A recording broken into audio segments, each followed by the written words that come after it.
Non mais c'est quoi ce temps? C'est pas ce que j'avais commandé pour le printemps moi, hein. Je suis désolée, hein. On est le 25 avril, normalement il fait chaud.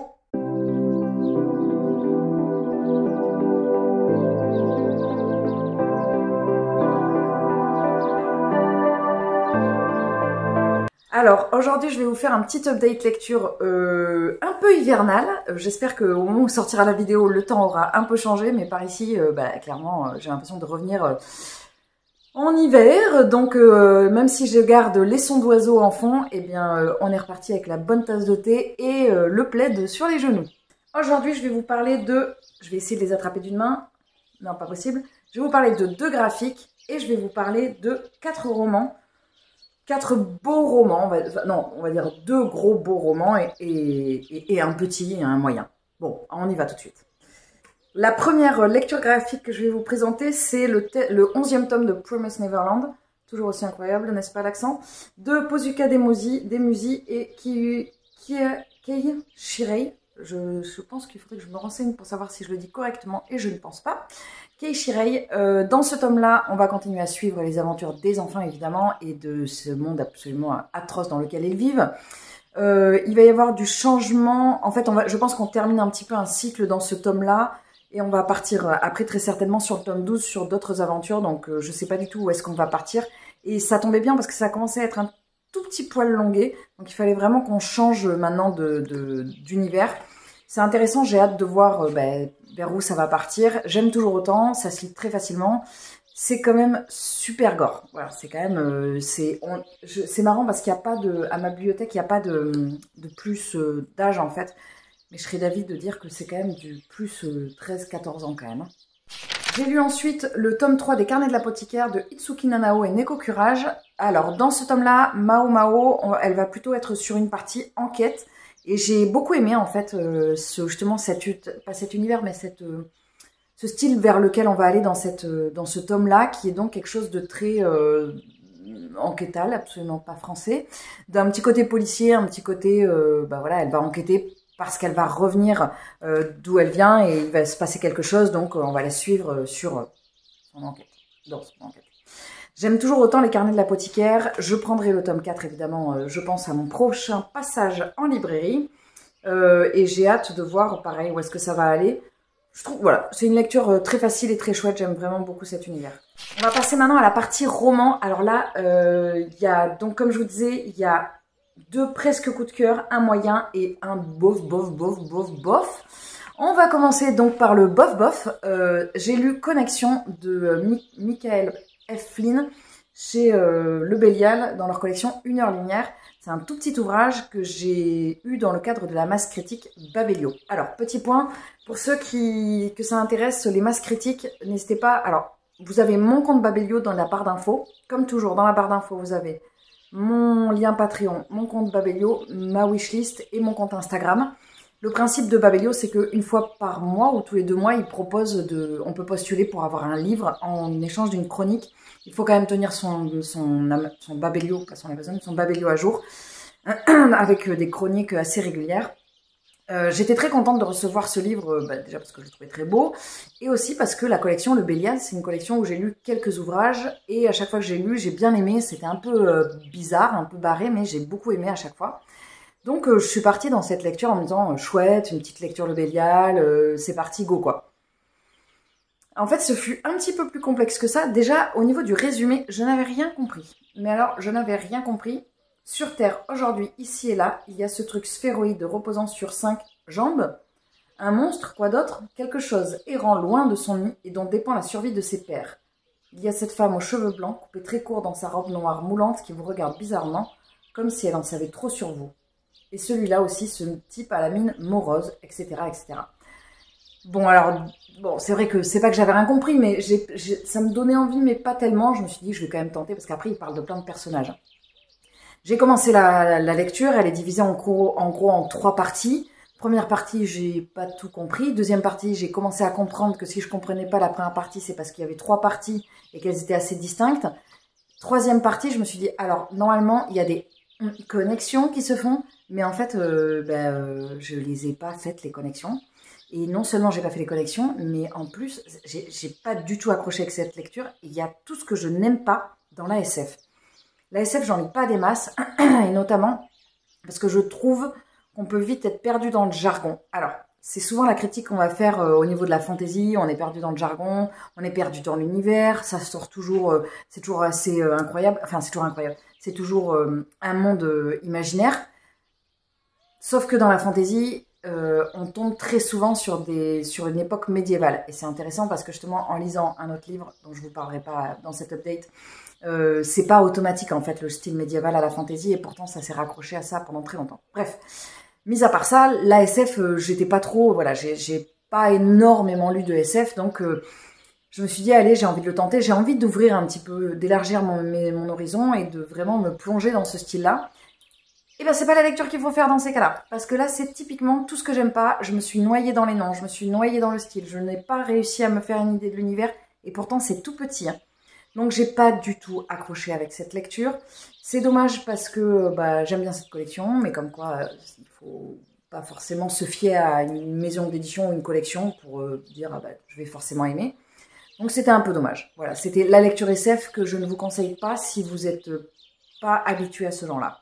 J'ai lu ensuite un livre qui n'était pas mauvais en soi, mais qui est en demi-teinte. J'ai lu Le Colibri de Sandro Veronesi chez Le Livre de Poche. Pourquoi en demi-teinte? Parce que c'est un livre que j'ai beaucoup aimé au démarrage, mais vraiment beaucoup. Et je l'ai lu en lecture commune avec Clairette Miranda.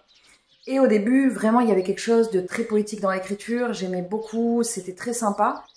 Et il y a un événement qui a cassé ma lecture et sur lequel j'ai buté et je n'ai pas réussi à me remettre dedans. Mais vraiment absolument pas. On va suivre ici la vie de Marco, qui est un homme, mais italien. Et en fait, on va le suivre à différentes époques, mais on va pas toujours le suivre. Les allers-retours vont pas toujours se faire au même moment. On va le suivre adulte, ado, adulte, enfant, ado, adulte. Enfin voilà, ça va naviguer vraiment dans toutes les tranches d'âge de Marco, mais ça va vraiment retracer toute sa vie, de sa naissance, en gros, quasiment, oui, je pense, de la vie de ses parents à la fin.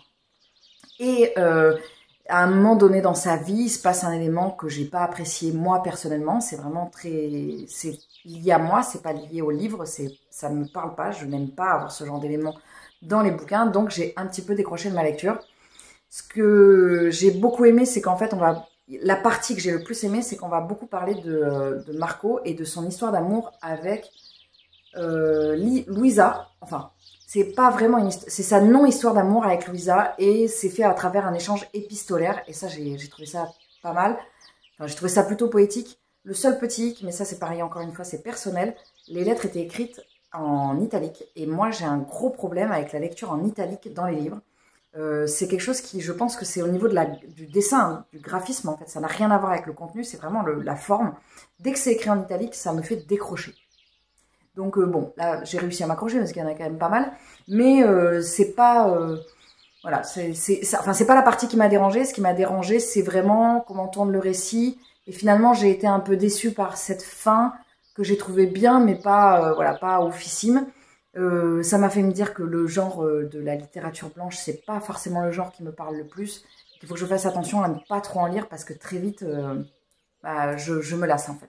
J'allais vous dire, j'ai lu ensuite, mais je pense que je vous les ai pas du tout mis dans l'ordre parce que Connexion, je l'ai lu en même temps que Le Colibri et en même temps que le dernier que je vais vous présenter. Oui, alors je peux pas vous présenter les livres dans l'ordre à chaque fois parce que j'en lis genre 5 en même temps la plupart du temps, donc c'est pas possible. Je vais vous présenter maintenant Broadway Limited de Malika Ferjouk chez M+ Poche. C'est un livre que j'avais acheté à la foire du livre de Brive cette année, enfin en 2022. Et en fait, moi j'avais été attirée tout de suite par la couve. Voilà, la couve, le format, il a un petit côté carré. Je pense que j'ai un petit truc avec les livres, les gros livres. Clairement, j'ai vu dernièrement. Je pense que j'ai du mal à lire des livres qui font moins de 300 pages en fait. Très vite, pourtant, c'est pas qu'ils sont pas intéressants, mais je préfère les gros livres. Celui-ci, il est gros, mais il n'est pas tant que ça parce qu'il est quand même pas mal aéré. C'est un livre jeunesse. Enfin, il fait quand même 600 pages, hein, mais il se lit assez facilement. On va suivre ici... oui, attendez, d'abord, je vous ai pas dit. J'ai été attirée par la couverture et à la foire du livre de Brive, il y avait beaucoup de monde dans la partie adulte. Il y avait beaucoup moins de monde dans la partie enfant, dans la partie jeunesse. Et d'ailleurs, c'est là que je suis restée le plus longtemps parce que moi, je suis pas très fan de la foule. Et donc voilà, c'était hyper sympa. Et l'autrice était hyper gentille et il n'y avait personne à son stand. Je ne comprends pas. Là, encore une fois, je l'ai lu en lecture commune avec Clairette Miranda. On va suivre ici un garçon qui s'appelle Jocelyn, qui est parisien et qui va débarquer à New York à l'automne 1948 dans une pension réservée aux jeunes filles. Et en fait, il va y avoir un quiproquo. Alors lui, il ne sait pas que c'est une pension pour jeunes filles. Et il va rentrer dans cette pension parce que Jocelyn, en fait, elle croit sur sa lettre de motivation, en gros, que c'est une fille.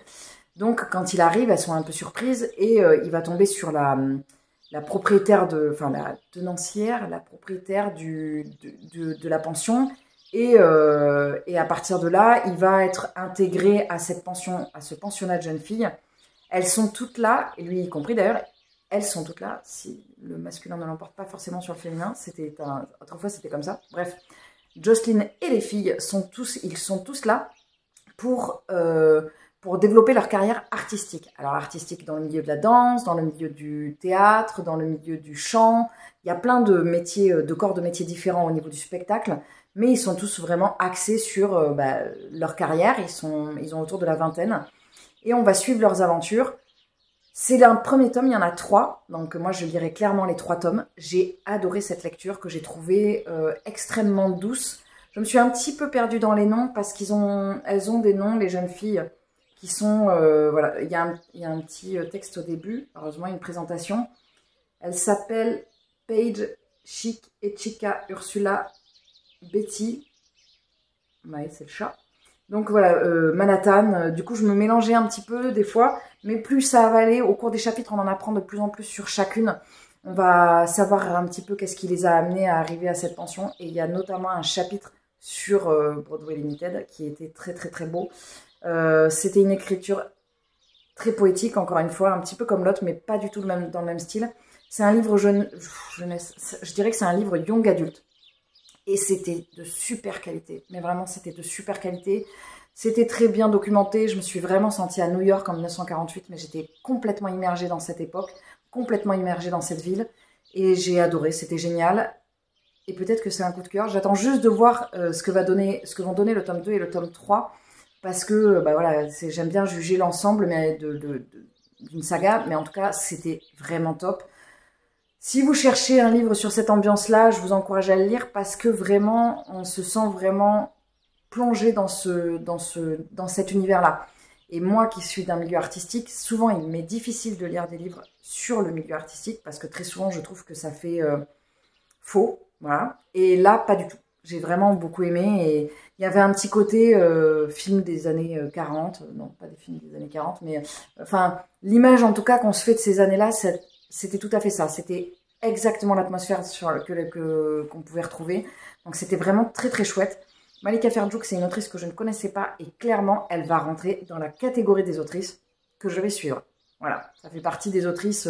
Il y en a d'autres, des auteurs et des autrices. Je commence à me faire un petit panel d'auteurs où vraiment je me dis, c'est bon là, on est quand même sur de la bonne écriture. C'est une autrice qui est... alors, je crois que c'est une autrice qui est algérienne, mais je ne voudrais pas dire de bêtises, donc je vous invite à aller voir par vous-même. Moi, je l'avais noté, mais je ne sais plus où est-ce que je l'ai mis. Donc, en tout cas, si elle revient à Brive en 2023, j'irai la revoir avec grand plaisir. Et évidemment, je lirai la suite de cette saga. J'ai lu ensuite, mais pas vraiment ensuite, parce que c'était en même temps et que c'était un petit peu après quand même celui que je viens de vous présenter, Silo de Hugo Way, que j'avais mis dans mes pavés 2023. Pour ceux qui ne connaissent pas, je vous mettrai le lien par ici, je ne sais pas, avec la présentation de mes pavés 2023. D'ailleurs, en même temps que je suis en train de me dire ça, je me dis, ça se trouve, j'ai pas fait de vidéo, mais je crois que si, peut-être, ou alors je l'avais mis en vlog. Le principe, c'est que je lis un gros livre par mois. Bon, au final, celui-là était aussi gros qu'un autre que j'ai lu après, mais j'ai sélectionné 12 ou 10 gros livres vraiment dans ma bibliothèque et j'en mets à peu près un par mois. Généralement, maintenant, je propose aux personnes du Patreon, pareil, je vous mettrai la vidéo de présentation du Patreon par là, quelque part. Je propose aux personnes du Patreon qu'on sélectionne ensemble le pavé pour 2023 au cours du live qu'on fait ensemble. Et pour le mois de mars-avril, une des filles m'avait proposé Silo. Je l'ai lu avec donc 3 personnes du Patreon. On était 4 sur cette lecture commune et on a été toutes les 4 d'accord sur le fait que c'était une super lecture. Mais vraiment, c'était génial. En plus, le découpage qu'il y avait faisait que ça mettait tout le temps en tension parce qu'on s'arrêtait, on était « Ah, mais qu'est-ce qui se passe après? C'est pas possible !» Et du coup, ça mettait une tension supplémentaire, c'était trop bien. On va suivre ici les êtres vivants, l'humanité, une partie de l'humanité, une toute infime petite partie de l'humanité, après ce qu'on pense être une période apocalyptique. On va suivre des êtres humains qui vivent dans un silo. Alors c'est un silo qui est quand même assez gros, où en gros c'est réparti un petit peu comme un building souterrain. Et dans ce silo, il va y avoir vraiment tout un fonctionnement avec un shérif, avec un maire, ils vivent en autarcie totale puisqu'ils ne peuvent plus aller à l'extérieur. Et on va suivre différents personnages. Je ne vais pas vous en dire plus parce que moi j'ai été surprise par le début et justement c'était super sympa cette surprise de savoir qui on va suivre, comment ça se passe et tout ça. L'univers est extrêmement crédible, c'était super bien construit. Moi j'ai vraiment senti l'espèce de truc de on peut pas aller dehors. C'était une forme de livre posta, parce que moi j'adore le posta et je commence à en avoir lu quand même quelques-uns. C'était une forme de posta que j'avais jamais lu avec cette réorganisation interne qui fait qu'on ne se sent pas dans un posta, on n'est pas à la Walking Dead quoi. On n'est pas du tout à la Walking Dead avec quelque chose de très anarchique au début. Là on est vraiment implanté dans une société qui est déjà remise en place, qui a déjà son fonctionnement propre, qui roule déjà en fait, on ne sait pas depuis quand la situation est comme ça, mais en tout cas ça a l'air de rouler sans aucun problème. Et c'est intéressant parce que justement, ça vient dire un petit peu le après, comment est-ce qu'ils se sont dépatouillés. C'est une trilogie sans en être une parce que le tome d'après, c'est Origine. Donc j'imagine qu'on va parler du préquel de Silo. Et le 3e tome, c'est Génération. Donc j'imagine qu'on va lire le après. Moi, clairement, je pense que je continuerai parce que j'ai beaucoup aimé cette saga et que j'ai énormément aimé l'écriture de Goway. Une des filles dans le Patreon nous a signifié, j'ai halluciné, que c'était un livre en auto-édition au départ. Et je me dis, bah oui, bah là, vraiment, comme quoi ça veut rien dire parce que bah, c'est une super qualité, quoi. Je pensais que c'était un livre qui était un peu vieux au départ, je sais pas pourquoi, genre livre postal des années 80, mais pas du tout, il y a marqué 2012. Donc il n'est pas très vieux. Moi, je sais que j'ai été attirée par déjà le pitch que j'avais vu chez Sèvres, il est bien ce livre. Et en plus, j'ai une fascination pour la collection Babel. J'ai un truc avec les livres Babel, genre j'ai envie de tous les acheter, je sais pas pourquoi. Il doit y avoir un truc au niveau de leur charte graphique, bon j'arrive pas à le dire, au niveau de leur design, chaque fois je vois pas pourquoi je tente, je n'arrive pas à le dire, qui fait que je suis attirée, voilà. Il y a vraiment le truc, et pourtant c'est très épuré, hein, c'est très simple, hein. Souvent c'est une couverture toute simple, je sais pas, il y a un côté soyeux, pourtant c'est pas doux, je sais pas, bon bref, on verra ou pas. Bah écoutez, c'en est tout pour cette update lecture, qui était un update avec des lectures plutôt pas mal, un petit peu comme la dernière fois, c'est-à-dire qu'il y a du bof et du super, vraiment c'est un petit peu comme ça tout le temps. Pour l'instant j'ai 2 autres lectures que j'ai mises de côté pour un prochain update, et les 2 prochaines c'est de la bombasse, donc je veux pas vous faire du teasing à fond, mais n'empêche que si les prochaines lectures sont aussi bonnes que les 2 que j'ai faites déjà, je pense que ça va être de la bombasse mon prochain update. Mais bon, ça reste quand même des updates super sympas. Je vais m'arrêter là pour cette vidéo. J'espère que vous aussi, vous faites des lectures bombasses. N'hésitez pas à me mettre en commentaire quelle a été votre meilleure lecture ces derniers temps et quelle a été votre pire lecture ces derniers temps. Moi, personnellement, maintenant, j'ai un peu moins de scrupules à arrêter, mais c'est rare aussi que je tombe sur une lecture vraiment pas cool, quoi. Connexion, c'était pas top, mais c'était pas non plus une lecture horrible. Sur ce, il ne me reste plus qu'à vous souhaiter une très bonne journée, une très bonne semaine, un très bon mois, une très bonne année, et je vous dis à très vite. Salut!